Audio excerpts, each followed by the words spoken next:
welcome back to my channel at Maiora. It's Sara Albanese here, and today I am so thrilled, I'm so excited to start this new playlist and to share with you this new project. I'm so proud of it, I'm so grateful for it because it is based on the cooperation between my channel at Maiora and the University of Lincoln in Britain, and specifically the IBCC Digital Archive, which is the International Bomber Command Center Digital Archive. So the University of Lincoln is a center of academic excellence. It's a very renowned university, one of the leading universities in the UK.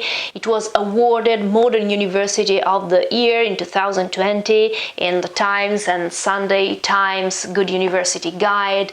One of the highlights of this university is research, okay, as you can see here on this magazine. So research, particularly research with local relevance, research as a civic university.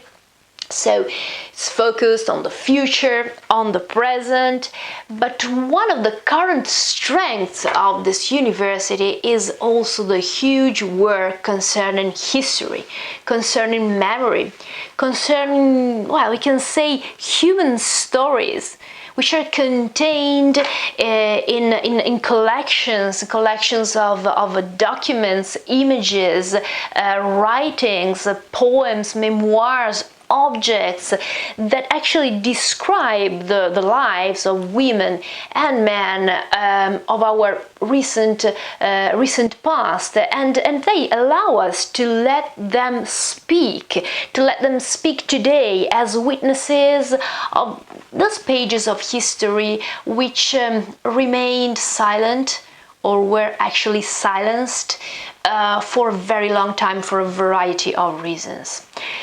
Well, this is the case of the IBCC Digital Archive.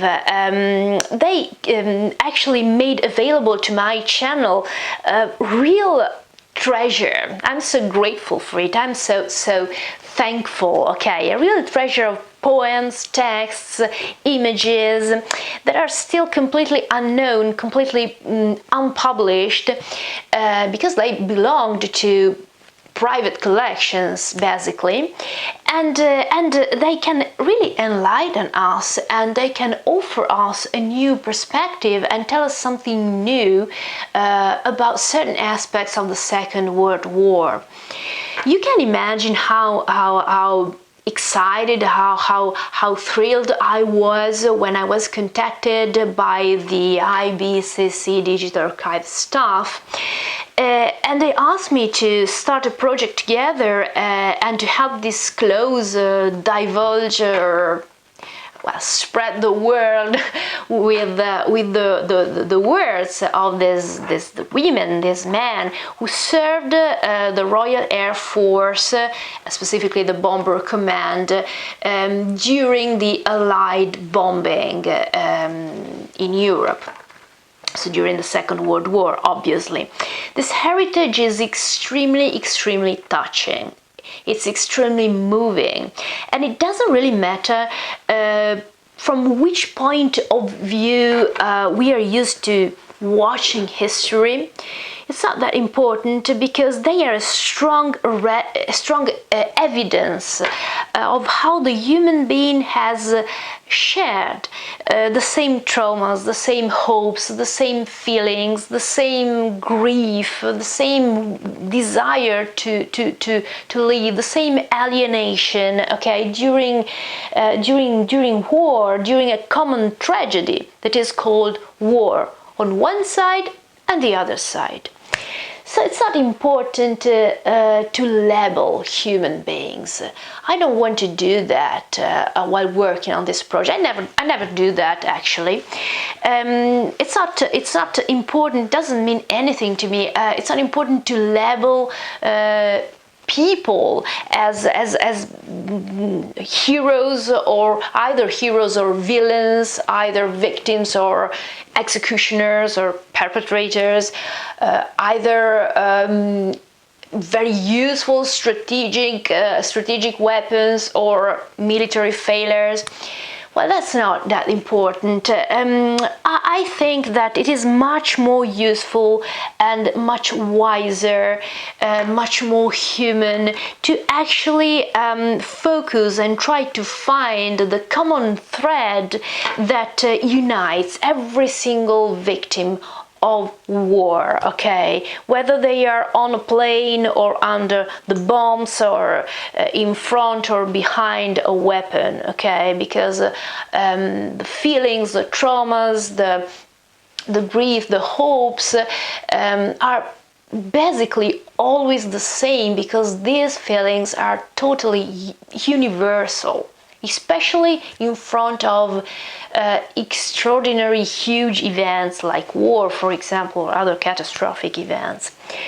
I am no historian, obviously. I share with all of you, I hope, the common feeling of tragedy in front of human loss, of the madness of war, of massacres and brutality.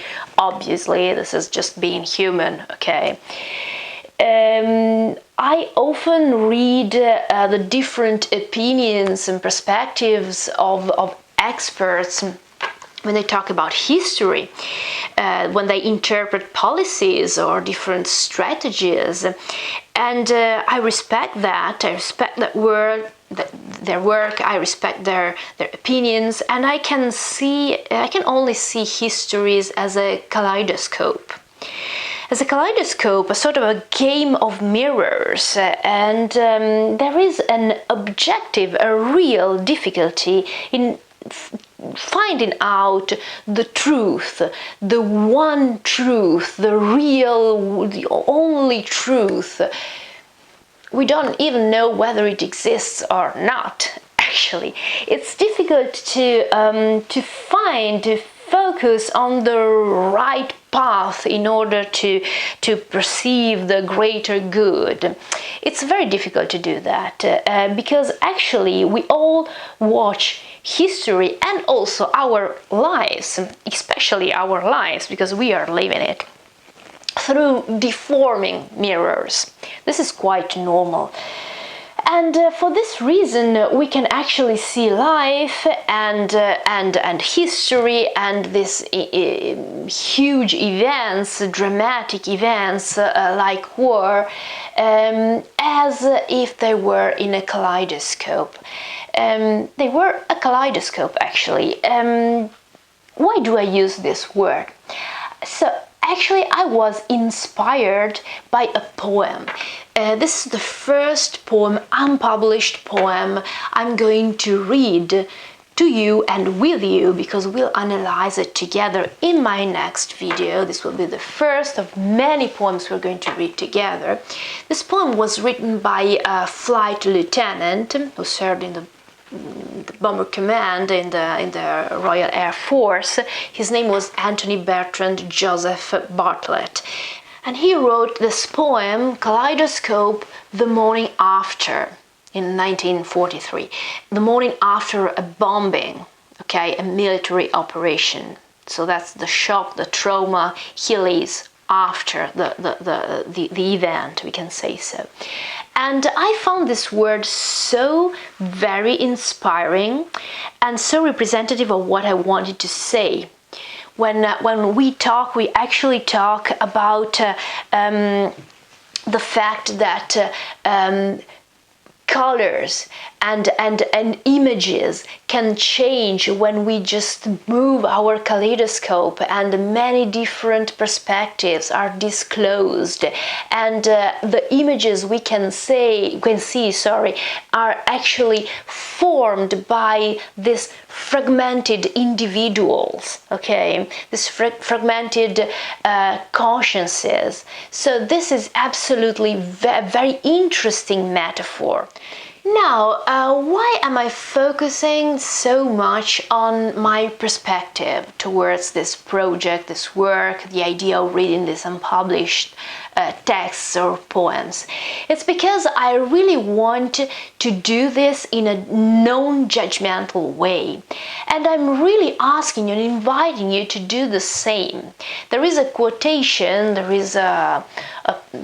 quotation from a very well-known poem, which is a Great Wagon written by Rumi, which is very, very interesting, and I think it's perfect right now. It says like that, it's out behind ideas of wrongdoing and right doing, there is a field. I will meet you there. This is exactly what what I would like to do, what I'm asking you to do, to meet me there, to meet me in that field, okay, behind the ideas of wrongdoing and right doing. And I am going to read this text with the utter respect. I won't use the rhetoric of war. I'm not interested in that. I won't talk about the eventual, efficiency or inefficiency of the Allied bombing, the Allied airstrikes in Europe. I don't care about that right now. I won't talk about dramatic events like, for example, the massacre in Dresden. I'm not interested in propaganda. I am interested in people. People who wrote in order to cope, in order to survive, on one side or the other side of the war, of the world too. People who lived and wrote, as I said before, important pages that have been, I could say purposefully sometimes, forgotten because they weren't functional to a certain political grandstanding. People who actually followed orders, right orders, wrong orders. Well, anyway, they were orders that often destroyed the lives of people, both on a plane or under a bombing. So, as I said before, it's a kaleidoscope. It's a kaleidoscope of colors that can get mixed up as it happens in war, when the color of the uniform doesn't count anymore, it's not important anymore, because the feelings, because the traumas, because the grief, the hope, they are basically the same. And I will also talk about, this is very interesting because obviously, as you know, I teach languages, I teach literature. So by the way, the IBCC, so the International Bomber Command Center, belongs to the Department of Marketing, Language and Tourism, which is particularly interesting for me. But I want to say that in this case I won't focus too much on the language, but I will focus on, as I said before, on the human and historical side of what I am reading. Anyway, I will also find a lot of references which are very interesting in my opinion. References to other people, writers, sometimes, most of the times, who were maybe, the other end, okay, of the bombing, but actually they wrote the same things, almost using the same words, okay, the same images, the same techniques. Now, obviously, these people here weren't using techniques because these poems weren't meant to be published, so they didn't write or use the technique in order to convey a message. As I said before, it was a coping writing, so it was just what they wrote in order to survive, in order to digest something that was impossible to digest, actually, to metabolize. Anyway, that was a completely different aim while writing. Anyway, and still there are so many similarities, so many points in common, and this is another proof, okay, another evidence of the fact that actually people are people, okay, and they can be on one side or the other side, but they're still victims, and feelings are universal and reactions are absolutely universal, because the human being is the same, okay, on one side or the other side.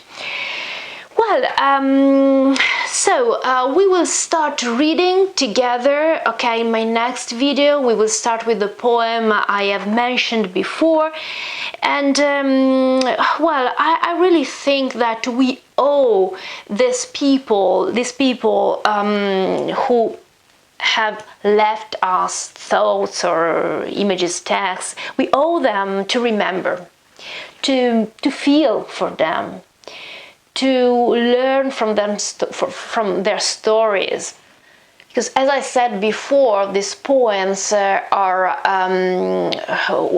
belonged to private collections, and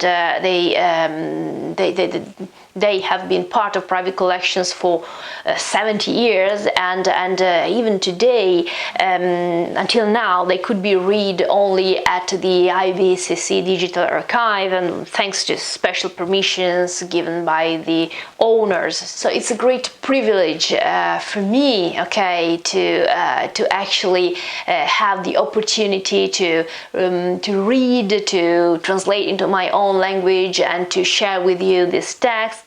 We will do it with great respect, and we can really discover a new tiny bit of history together. There is a quotation by Truman, who said that the only thing new in the world is the history we do not know. So this is a chance to know something more together. So thank you so very much to all of you.